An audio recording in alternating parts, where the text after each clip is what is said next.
Welcome. Willkommen. Bienvenue, добро пожаловать. Witamy. Benvenuto. ようこそ To This Week in Voice Live. Bradley, good morning. Emerson, how are you? I am doing great. How about yourself? Doing fine. And since I would post the wrong link in This Week in Voice Live, we're still working out all the kinks. We got people on LinkedIn watching this thing, got people on Twitter, Facebook, I guess, on the restream, but it's good to see you.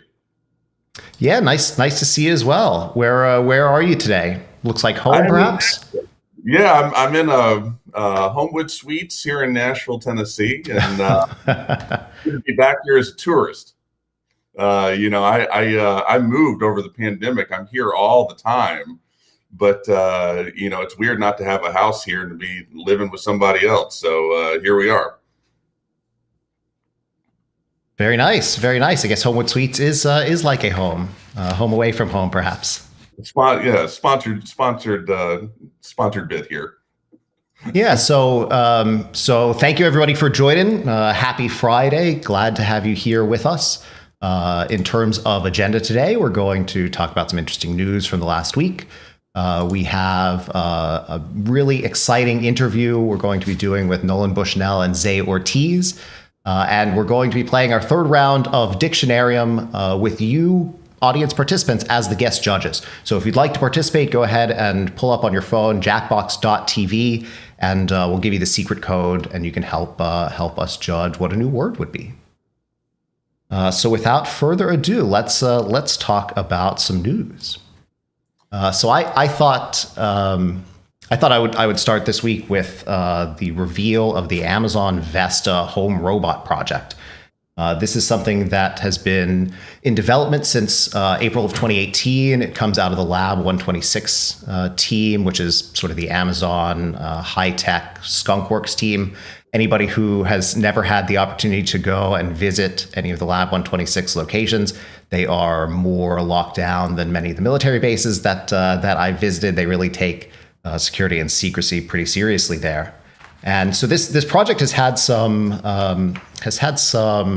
changes and some tumultuous history, but it seems that they're in very late stage development at this point. They have over 800 people on the project, which is one of the biggest projects currently underway at Lab 126. And for people that haven't seen it, it is almost an Alexa on wheels. Jeff Bezos tweeted out a couple of years ago an Alexa taped to the top of a Roomba, but this is more like a Fire tablet on wheels, multiple cameras, multiple sensors. And it's pretty interesting. They revealed the Amazon, the Ring drone last year, and there was quite a bit of mixed reaction about the drone itself. I think that the Ring drone, I said when that one came out, and I think certainly for this is one of the best ways for them to close the gap in some of the limitations in the data sets that they have. They certainly have voice and natural language pretty well covered, but between the work they've been doing with AWS recognition for images and videos, this really gives them a leg up on some of the competition. Bradley, would you buy one of these Vesta robots?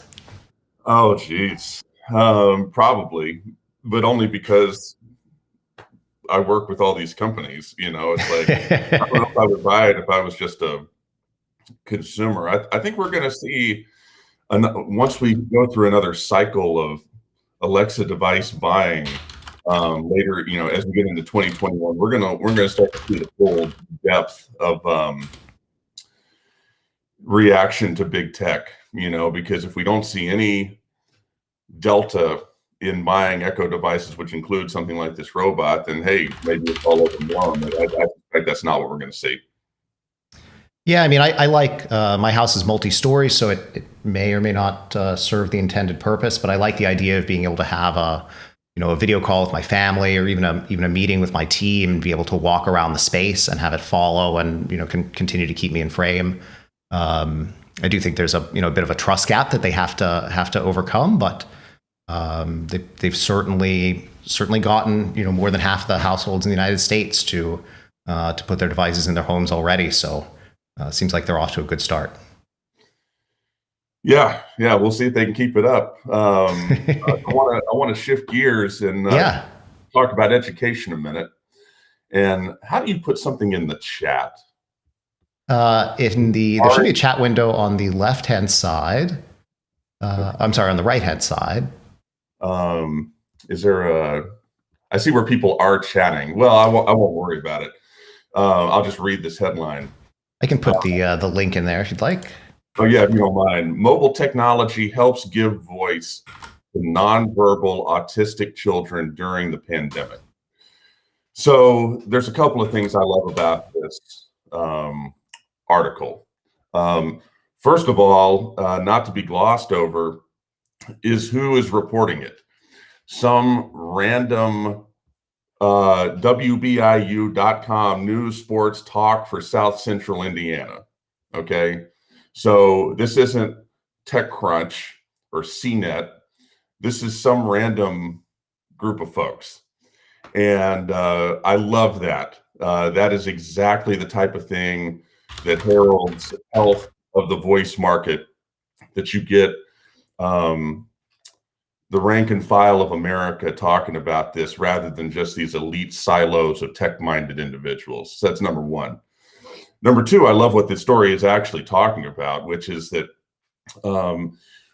voice technology here sort of extended to include computers talking back rather than you talking to them necessarily to generate what's going on to help children with autism. And the article talks about how children are able to drag cards on the screen over and sort of play this matching sort of thing, and it will then say the word, or even better, it can have speech uploaded to it that somebody records and say the name of somebody or the name of an item in a parent's voice or a clinician's voice or whatever. And I think this sort of thing, I love it just on its face. But as I have been out traveling the country, I've talked about this before on the show, I'm seeing more and more and more and more of an underswelling of educational interest. And I think that that's good, because as we start to come out of this pandemic, we're going to need it. And hopefully those working with voice and AI will play a role in whatever is required to get so many people who have fallen off the train back on track. Yeah, I think it's admirable, the cause that they are working for, to bring voice to nonverbal people. It also makes me wonder how that technology could be used for benefit for everyone, for children who will be verbal but are in very early stages of development, or for paraplegics, or I think that technology and trying to democratize access to this technology is phenomenal. Couldn't agree more. Shall we bring in our guests? Sure, absolutely. Let's see. Zai, Nolan, good morning. Good morning. Good morning, gentlemen. How are you? We're good. Yeah. Thanks so much for joining us. Of course. I'm here in the middle of my lab. You got some stuff going on back there, Nolan. You got some projects. Oh yeah, I've always got projects. So does Zai, though. Zay's so much more talented than I am. He just blows me away. So it's great fun. He's a great partner. Both of y'all are incredible. So dating back to the 2019 Alexa conference, where you were very gracious to join us, to now, we appreciate your time, and we appreciate you being willing to share some of yourselves with the audience. Emerson, you want to start? Sure. Yeah, and I would just say, Nolan, I'm sure you get people all the time asking about your early Atari days. I was a little young to catch the Atari wave, but I do have many fond memories of spending 3rd, 4th, 5th, 6th birthday parties at Chuck E. Cheese's all over the East Coast. So delighted to have you guys here. Nolan, a question for you. So one of the biggest challenges in voice is retention. Both capturing new customers and keeping existing customers. And you're widely attributed to a quote that's been dubbed Bushnell's law about that people apply to creating engaging video games. That all the best games are easy to learn and difficult to master. They should reward the first quarter and the 100th. So how do you think companies can apply that to increasing retention, increasing engagement in voice, whether it's voice games, voice utilities, or anything else? I think the issue is, how can you maintain passion and curiosity? Repetition is the death of things that if you want to get somebody bored, just keep repeating the same thing over and over again. However, that's actually kind of important sometimes when you want to teach something, because repetition, basically it enhances that neural pathway. But I think that you always have to have escalating goals. In the video games world, we do that by making each round a little bit more difficult, and vanquishing the elusive boss is kind of an important thing. But I think the issue with voice is one that it's very, very appropriate for some subjects and not so much for others. Because there's, quite frankly, a picture is worth 1,000 words, and it's actually pretty. It's actually mathematically and technically correct that the amount of information you can get on a picture is worth 1,000 words. So it has to be an appropriate thing that you're trying to do. Otherwise, it won't work. It's a roundabout way of saying not much. Zai, I've got a question for you. Yeah, of course. So when we last picked up y'all's trail, it was in relationship to Saint Noir. Yes. And you made a lot of noise with Saint Noir. You did something groundbreaking. You did something cool. You did something pioneering. And you did something with Amazon that required their in-depth cooperation and collaboration and partnership. Mm-hmm. 2 years is a long time. What are your takeaways from Saint Noir? Maybe give us a pro and a con of a good thing and a bad thing that happened. And would you do it all again? Yeah, absolutely. So when me and Nolan started the game Saint Noir, when we went to your event, we were in the midst of making it, right? This was just an idea. It was an experiment. We wanted to work with voice. And Nolan is much of a mad scientist with ideas and also loves board games. So we wanted to smash the two together.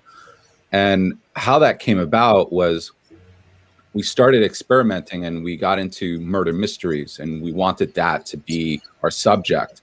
And so we made and designed it, but we used both of our skills that we knew in the gaming and also in the entertainment, because all the voices were pre-recorded on stage and studios and everything. And the script was like 8 movies long.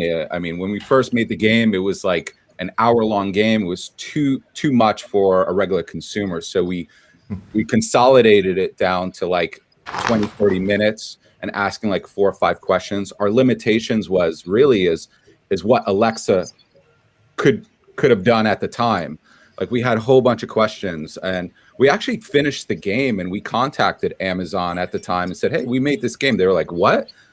Like, you made a game on Alexa and this? And we sent it to them and they played it and they're like, let's partner up. And so we all teamed up and they started helping us, and we started asking a lot of questions about how can we do this? Can we do that? And we realized that we couldn't do the things that we actually really dreamed of yet. So the game, I would consider the game is like phase 1 of what we really hoped it can be. I mean, we had bigger things that we wanted to do with it. And so the pros was that, we finished the game. We made the game. We manufactured it. Our team never manufactured a game before. Never had to deal with, getting it into Amazon, or our team never really worked with voice ever. I hired people in VFX and engineering and different parts. They had nothing to do with voice. Everyone at the time came in at the same time, learning everything from ground zero. And we released the game and me and Nolan presented it at Comic-Con, which was one of the best events that we went to. And it was so amazing. We spoke there, had a great outcome. And what we realized is that the outside doesn't really understand this. And you guys do, and everyone in this community understands, right? And you probably hear this all the time, right? It's like you want the greater audience to understand it and see it, because we feel like this is the next wave. And to have voice activated games with a visual cue is such an amazing concept. And so we thought it was going to be actually bigger than what happened. We did sell out. We did our grand event and all that, but at the time we kind of left it as we're not like 100% pursuing it anymore. What we want to do is bigger than just St. Noir. That was our testing bed. So but we actually teamed up and licensed the game with a company, Tap Top. It's like a board game digital. And so what we realized is that maybe we need to move a little digital. We are living such in a digital world. And I mean, one of the takeaways is that me and Nolan wanted to make it analog because we wanted you to get off the screen. That was the whole purpose, We didn't want you to go on this screen, but everyone's like wanting to go on the screen. So we licensed this game to test it out and I think it comes out in a month and a half. And it ships out the brand new units, and the brand new units have Alexa built into it, so you could actually play. Oh, cool! Noir on it. We rebranded it. It's still the same artwork, but it's called Dead Giveaway, and so we modified it. And Dead Giveaway basically is the digital version of Saint Noir that we created back then. So, I mean, we've moved into. Mostly, we love the concept. We love concepting ideas. So we have a bunch of games that we've made and experimented. We just never released them. We have like 30 voice activated games that we've created. It's just like we're just waiting for the right moment when people are eager to play that stuff. Right now, we feel like there hasn't been that. We thought maybe over the pandemic that would happen, but we haven't seen it burst yet. Well, entrepreneurship. One of the things we'd like to do with Dead Giveaway is imagine about playing it on Prime Video, so that it's like a movie or a series, but it's actually a game, and the tech is there, and we think that we're going to do a prezo to Amazon and see if we can get them to do that. It's kind of one thing that's on our drawing board. Yeah, I loved the Black Mirror Bandersnatch interactive video, and grew up reading, Choose Your Own Adventure books and all of that. And it has been a little disappointing that that's really the only thing that exists out there. That's the only type of that content out there. That seems like a great medium for it. Zai and I have one that is absolutely, it's called Conundrum, and it's a choose your own adventure, and we just love to do it.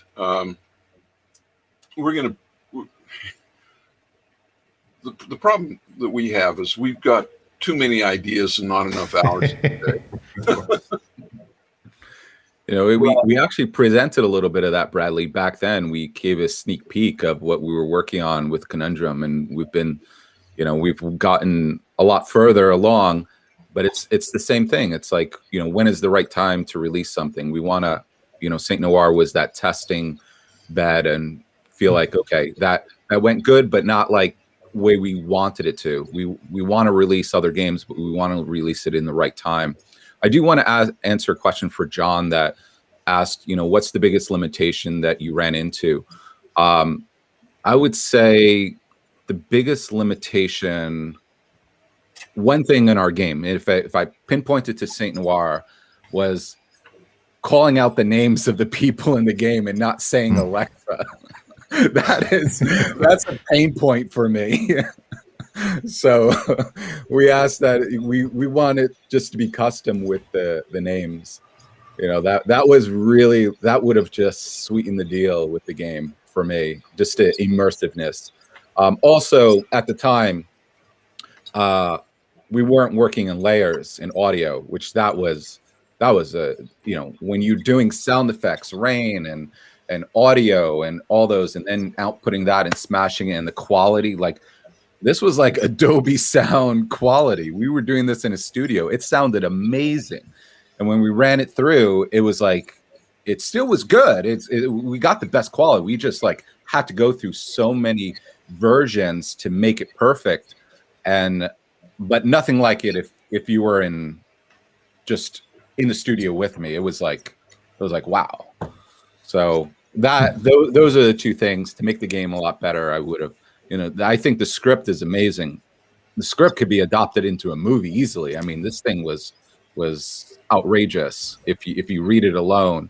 And also adding a little bit more free-form questions. I would have liked, AI to be further along, where we could have organically had the speech of human voices calculated in real time to answer questions. That would have been ideal, instead of mind mapping everything out from the beginning and then having reverse engineering everything to make sure that people could play the game. It would have been more organic. I think, that's more than one question, John, but answer to the question, but just wanted to give you that.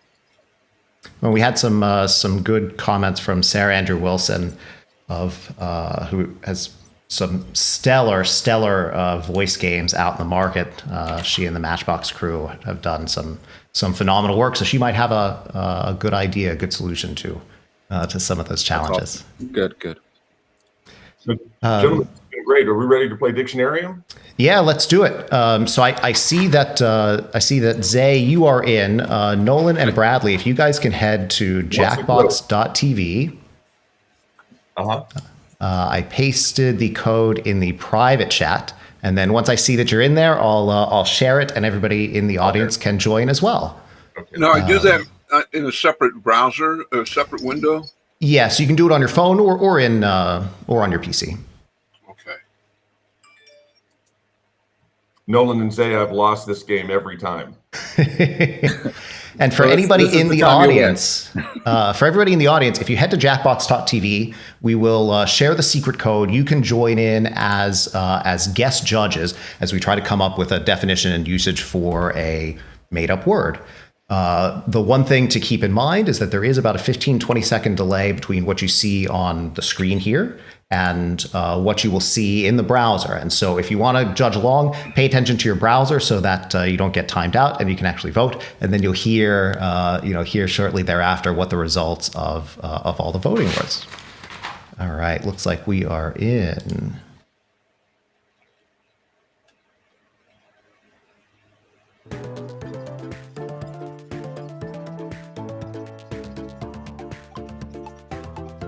All right, and today's secret code is FRHC.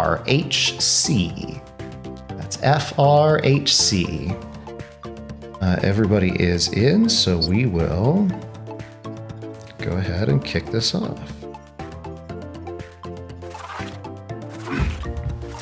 All right, so Nolan and Zai, have you guys ever played this game before? Yes, sir. No, Welcome to I the haven't. Dictionarium. All right. Well, maybe there's a chance that we won't immediately lose then. So it's pretty easy. It'll give us a fake word. We have to come up with a definition, and then we vote on what definition we think is the best, and the audience votes as well. Second round, we have to come up with a synonym for that, and similar kind of voting rounds, and then finally we come up with an example sentence. Feel free to join the audience. Enter the room code to play along. And then it'll be Let's codified begin. for all eternity. Anybody in the audience, again, the code, First it's up things there in first, the top check right-hand the corner, device for a new phrase. FRHC. Now And here you're we going go. to write a definition for the slang on your device.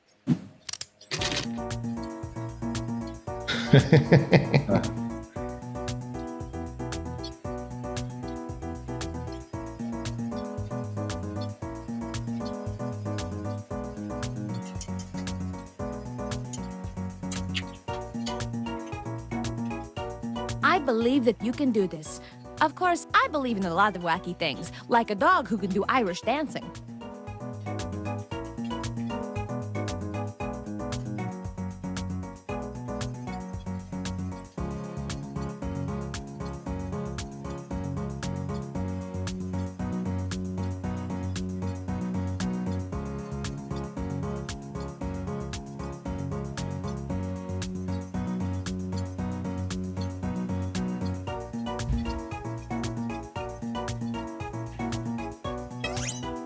Hurry up. All right, raspy rebirth. Let's check these definitions out. Let's see, raspy rebirth, a bad itch on your behind. Dying of COVID and being reborn as Nolan Bushnell. A fruitful alien from Mars. And the clarity your voice gets after you finish testing and finally publish a voice app. All right, so everybody can vote on their phone for Choose the which they definition that makes think the most sense to you, or is that makes the most joy is to the your best world. solution. And remember, you can award bonus points to the ones that stole your heart.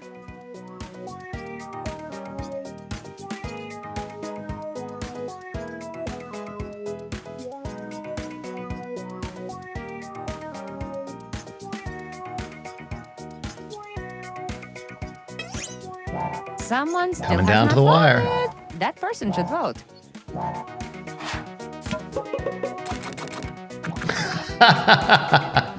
All right, Bradley, you're off to a good the start. winning Raspy definition rebirth, is- dying of COVID and being reborn as Nolan Bushnell.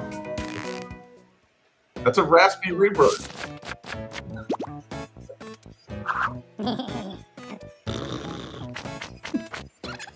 All right, so round two. Now we have to Round take two, that change it up. that definition of raspy rebirth Give me a and new phrase come that up could mean the with a same thing as the new definition on your synonym. device. Round two goes fast, so type, type, type.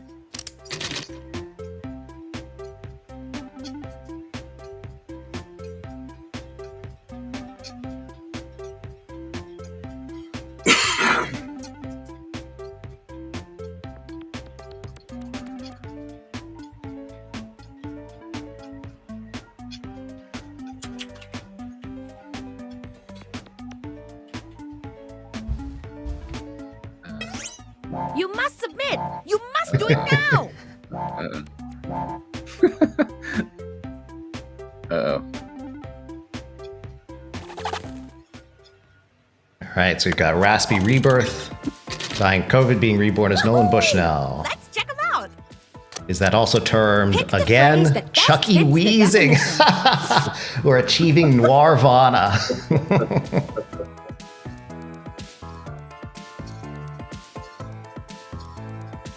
That's pretty good.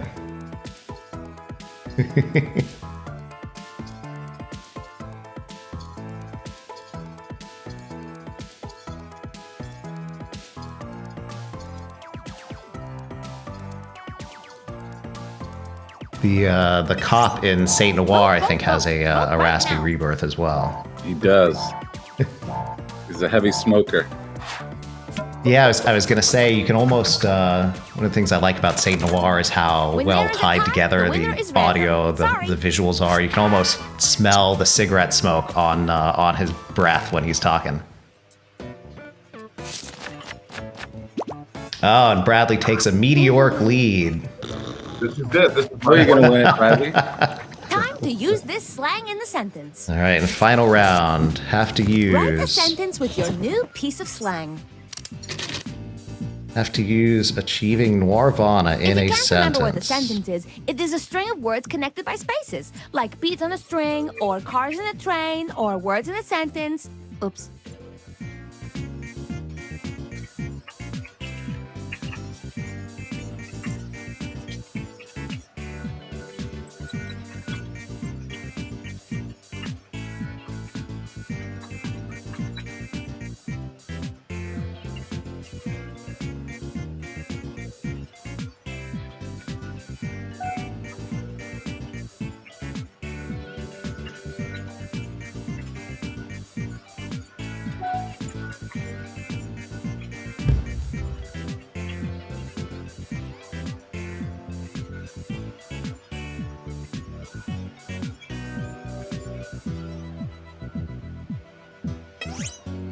Okay, time's almost up. Submit those sentences.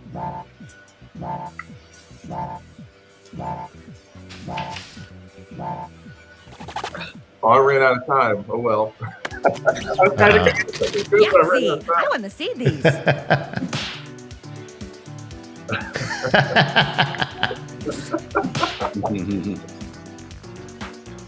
That's good. Play games, you're achieving Noirvana. Achieving Noirvana in the dark, perhaps. So while Chucky Weezing achieved Noirvana and died from COVID, I may have gotten sick at the arcade, but I finally mastered Pog and achieved Noirvana. Play games, you're achieving Noirvana, achieving Noirvana in the dark.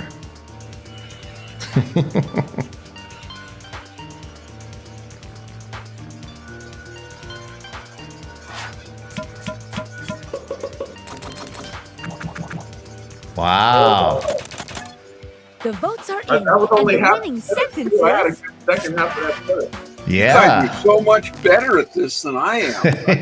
I'm feeling like a real loser here. Here it is, a complete It entry takes some for time the to ramp up. dictionarium. Thank you. Yeah, we've had a little bit of practice already. All right, But so now achieving let's see Noirvana, what dying of COVID, being reborn as Nolan Bushnell. And Bradley finally got the win that was stolen from you in the Bradley. previous rounds. Hurry back. You. I just Thank found a you. new word in my athleisure Nolan sample. and Zai join us every week. That was good, Bradley. Thank you very much for being part of this. You know, we look up to y'all. We think so highly of your contributions to the voice community. You're the essence of true entrepreneurs, where, you know, just maybe with what you were describing, the end is never the end.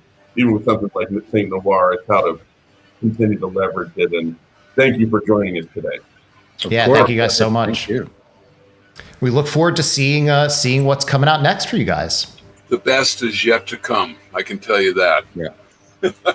I can believe that. Gentlemen, have a great weekend. To everyone watching the show, thank you for joining us. Emerson, great job as always. Thanks to everybody for being here. Yeah, guys. thanks guys. And Thank you, we'll Bradley. see you Thank all you, next Emerson. week.